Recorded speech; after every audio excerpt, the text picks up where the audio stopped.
siang pemirsa, apa kabar Anda hari ini? Senang sekali saya Bernadetta Ginting kembali hadir menemani Anda dalam iNews Siang hari ini. Selain 3 berita utama tadi, iNews Siang juga akan menyuguhkan beragam informasi penting lainnya. Kita awali iNews Siang hari ini dari geng motor yang mengamuk, merusak dan menjarah warung kelontong di Cempaka Putih, Jakarta Pusat.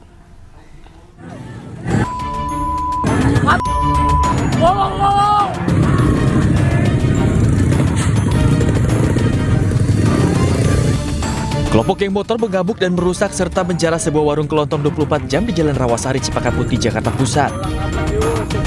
Usai rekaman video viral di media sosial, petugas gabungan dari Polres Metro Jakarta Pusat dan Polsek Cempaka Putih langsung bergerak cepat guna menangkap para pelaku. 2 orang terduga pelaku berhasil diamankan dari rumah mereka masing-masing di kawasan Johar Baru. Dari keterangan awal diketahui kelompok ini sebelumnya terlibat aksi tawuran dengan kelompok lain.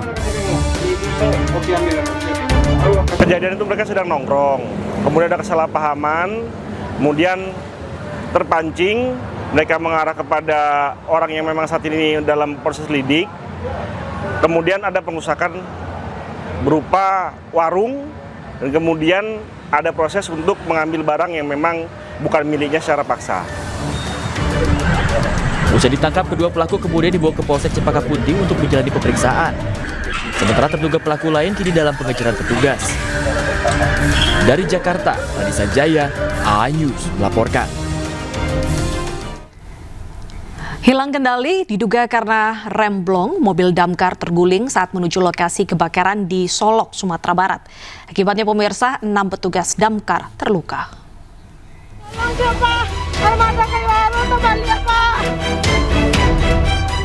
Mobil pemadam kebakaran terguling di jalan lintas Solok Padang lantaran hilang kendali saat melintasi jalan menurun di Talagu. Saat kejadian, damkar sedang melaju ke daerah Supayang untuk menangani kebakaran lahan. Diduga mobil damkar mengalami remblong. Akibatnya 6 petugas damkar terluka dilarikan ke Rumah Sakit Arosuka untuk mendapat perawatan intensif. Setiba di tikungan, kendaraan oleng slip dan terguling sehingga pengemudi tidak dapat mengendalikan kendaraannya. Proses evakuasi mobil damkar hingga 1 jam menyebabkan kemacetan sepanjang 1 km. Dari Kabupaten Solok, Sumatera Barat, Budi Sunandar, iNews melaporkan. Menolak di PHK, ratusan warga bentrok dengan petugas saat unjuk rasa di kantor TPST Bantar Gebang, Kota Bekasi, Jawa Barat. Pengunjuk rasa ini mengancam akan menutup aktivitas TPST Bantar Gebang jika tak lagi dipekerjakan.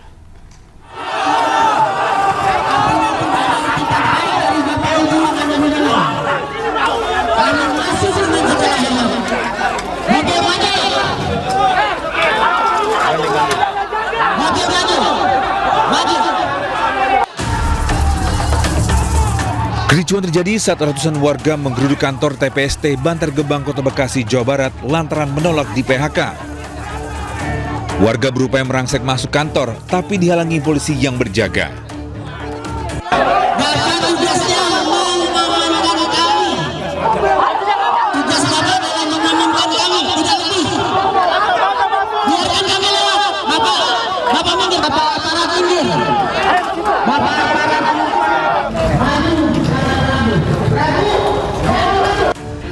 Unjuk rasa berawal saat ratusan warga di PHK sepihak. Padahal mereka adalah warga 4 kelurahan sekitar TPST Bantar Gebang yang seharusnya diprioritaskan mendapat pekerjaan di TPST. Warga pernah bekerja sebagai pemilah sampah, tapi di PHK tanpa alasan jelas. 40 meter dari pabrik ini.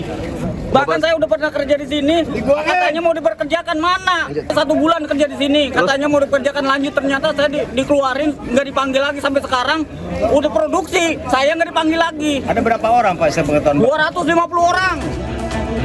Kericuan mereda setelah masa ditemui oleh pihak TPST Bantar Gebang. Pengunjuk rasa mengancam akan menutup aktivitas TPST Bantar Gebang jika tak lagi dipekerjakan.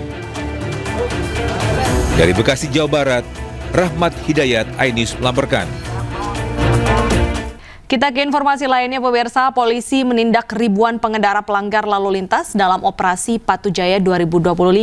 Selain melakukan penilangan, polisi juga menegur bus yang kedapatan membunyikan klakson telolet.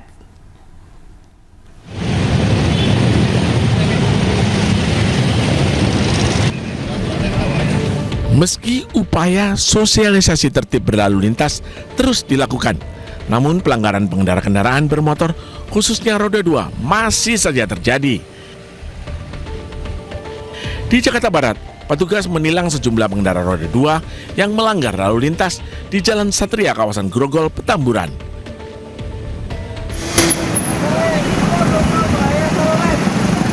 Coba bunyiin. Coba bunyiin. Selain melakukan penilangan, polisi juga menegur bus antar provinsi yang kedapatan membunyikan klakson telolet karena kerap mengganggu konsentrasi pengendara lain dan bisa menimbulkan kecelakaan.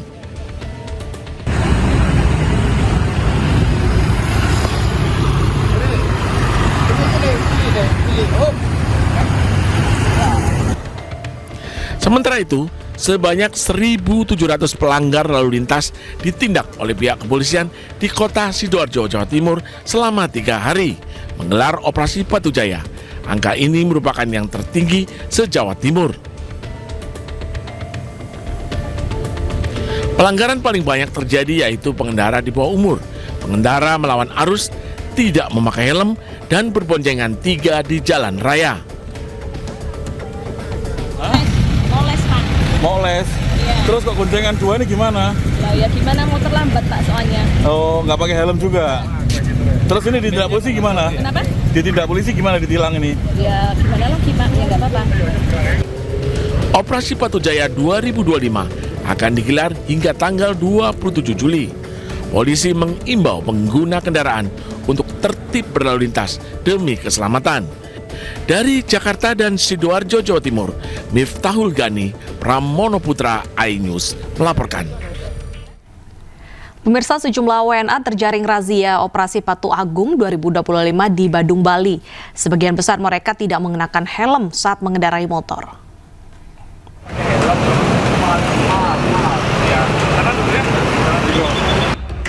Puluhan warga negara asing pengendara motor terjaring razia polisi dalam Operasi Patu Agung 2025 di Simpang Tiing Tutul, Kuta Utara, Bali. Kebanyakan WNA terjaring razia karena tidak mengenakan helm saat berkendara. Selain itu, pelanggaran juga ditemukan karena tidak adanya plat nomor kendaraan dan tidak adanya surat izin mengemudi. Beberapa WNA yang terjaring razia polisi mengaku sadar telah melanggar peraturan lalu lintas. A lot of my friend died from that, but it was just for 1 minute driving. You know what I mean? So, But now you're not. yes. It's a plan. I'm human, so I make mistakes sometimes. You know what I mean? Kita melaksanakan kegiatan di sini memang di daerah perairan ini banyak prioritas pelanggaran dominan orang asing karena dia tidak juga mempergunakan helm, termasuk juga surat-surat juga karena dia juga termasuk dari rental dia punya. Kenapa? Sebelum menggelar razia Operasi Patu Agung 2025, petugas juga sudah melakukan sosialisasi kepada pemilik penyewa kendaraan. Namun banyak warga negara asing yang masih membandel. Dari Badung, Bali, Indira Ari, iNews melaporkan. Pemirsa, waspadalah saat berkendara. Ratusan ranjau dari potongan besi payung ditemukan tersebar di jalan raya di kawasan Jatinegara, Jakarta Timur. Ranjau, lampu merah Kalimalang. Inilah video amatir saat seorang relawan tengah menyisir jalan DI Panjaitan, Cawang, Jatinegara, Jakarta Timur dengan dilengkapi alat magnet. Hasilnya, relawan ini menemukan cukup banyak ranjau jalanan yang terbuat dari potongan besi payung yang tersebar di bahu jalan. Ranjau ini diduga sengaja disebar agar kendaraan yang melindas mengalami bocor ban. Ranjau juga dapat menyebabkan kecelakaan lalu lintas serta kerap ditemukan di beberapa titik. Ya resah sih kita sebagai pengendara karena kan kalau misalnya kena paku gitu ban bisa bocor ya, bahaya juga kan. Iya bisa, namanya kita lagi jalan kan kita nggak tahu ya, kali aja ngebut apa pelan tahu-tahu kena terus bocor kan bahaya juga, takutnya jadi kecelakaan gitu. Para pengendara meminta agar polisi menindak tegas terhadap pelaku penyebar ranjau. Dari Jakarta, Rio Manik, iNews melaporkan. Viral aksi sekelompok orang yang merupakan debt collector menarik paksa motor milik seorang pria di Jalan Raya Bogor, Sukmajaya, Kota Depok.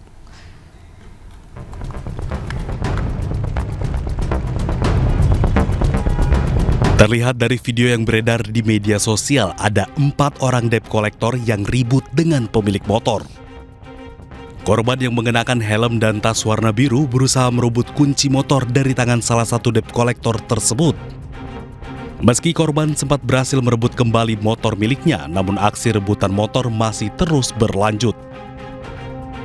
Menurut seorang warga, Agus mengatakan debt collector yang berjumlah 4 orang itu sempat melakukan pemaksaan untuk membawa motor incarannya dengan cara merebut kunci motor. Perebutan motor ini berlangsung sekitar 15 menit hingga akhirnya sang pria dapat lolos. Masih terakhir dia ada pengendara Gojek lewat. Dia nanya, kenapa nih bang, gitu kan. Nah terus si Matela bilang ke Gojeknya, bang ini bang tolong dampingin aja bang, gitu. Itu ke apa? Ke Gojek lewat kebetulan. Oh jadi ada yang bantuin ya? Ada yang bantuin. Aksi berebut paksa kendaraan yang dilakukan oleh sekelompok debt collector kerap terjadi di wilayah tersebut lantaran tak ada pihak kepolisian yang berjaga. Dari Depok, Jawa Barat, Iyung Rizky, iNews melaporkan. Pasangan suami istri menganiaya balita berusia 1 tahun di Ciracas, Jakarta Timur. Mereka kesal, korban kerap menangis dan tak bisa diatur. Diapain? Digimanain? Sama siapa? Seorang balita jadi korban penganiayaan pasutri di kawasan Ciracas, Jakarta Timur. Sama siapa? Video balita dengan luka lebam di sekujur tubuh ini pun sempat viral di media sosial. Kakak siapa? Polisi kemudian menangkap kedua pasutri berinisial HW 25 tahun dan FM 28 tahun yang diminta mengasuh oleh ibu korban. Keduanya sempat kabur ke Surabaya setelah aksinya ketahuan. Dari hasil pemeriksaan polisi, mereka menganiaya korban karena kerap menangis dan tidak mau menurut. Mereka juga kesal karena ibu kandung korban yang telat membayar uang untuk mengasuh korban.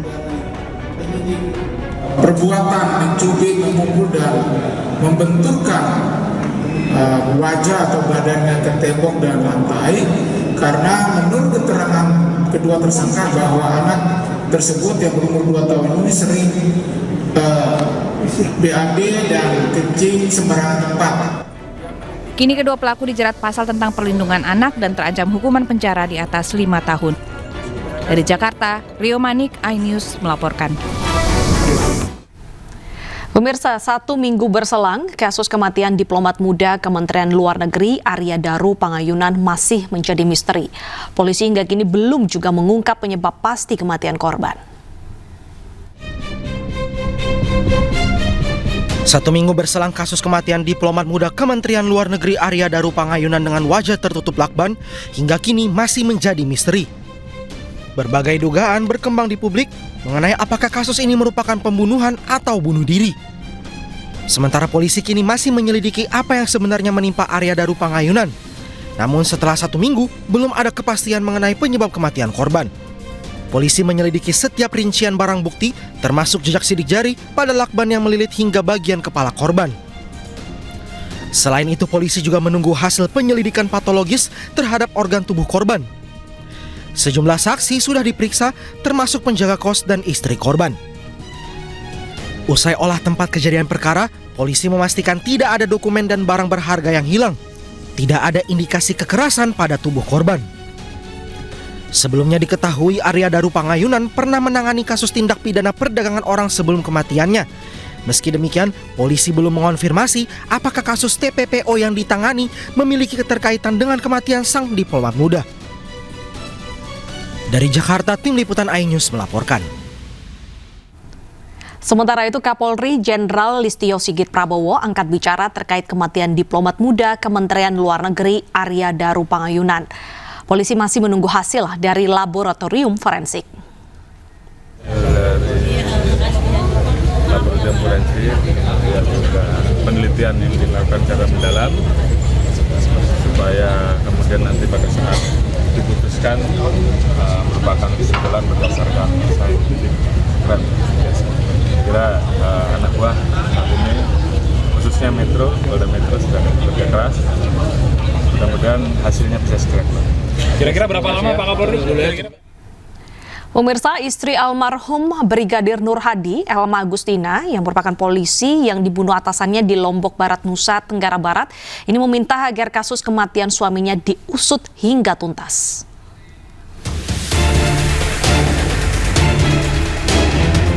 Istri Brigadir Nur Hadi, Elma Agustina, meminta agar penangkapan kasus hukum kepada para tersangka pembunuh suaminya diusut tuntas serta tidak ada unsur rekayasa atau intervensi. Elma menyampaikan permohonan tersebut saat dikunjungi oleh Kompolnas di kediamannya. Istri almarhum Brigadir Nur Hadi, Elma Agustina, mengaku sedikit lega setelah mendengar penjelasan langsung bahwa proses hukum berjalan transparan dan profesional. Elma meminta para pelaku dihukum seberat-beratnya serta menyampaikan harapannya agar kepolisian memberikan jaminan masa depan bagi dirinya dan anak-anaknya. Dituntaskan sama nggak yang berwajib saja. Terima kasih semua. Tadi sempat minta apa katanya soal jaminan? Minta hak dan kewajiban. Minta hak dan kewajiban saya sebagai istri almarhum yang menjadi anggota sama kewajibannya dari instansi kepolisian kepada istri dan anak-anaknya. Seperti diketahui, polisi telah menahan 3 tersangka dan pemberhentian tidak dengan hormat atau PTDH kepada 2 tersangka. Dari Lombok Barat, Nusa Tenggara Barat, Hari Kasidi, iNews melaporkan.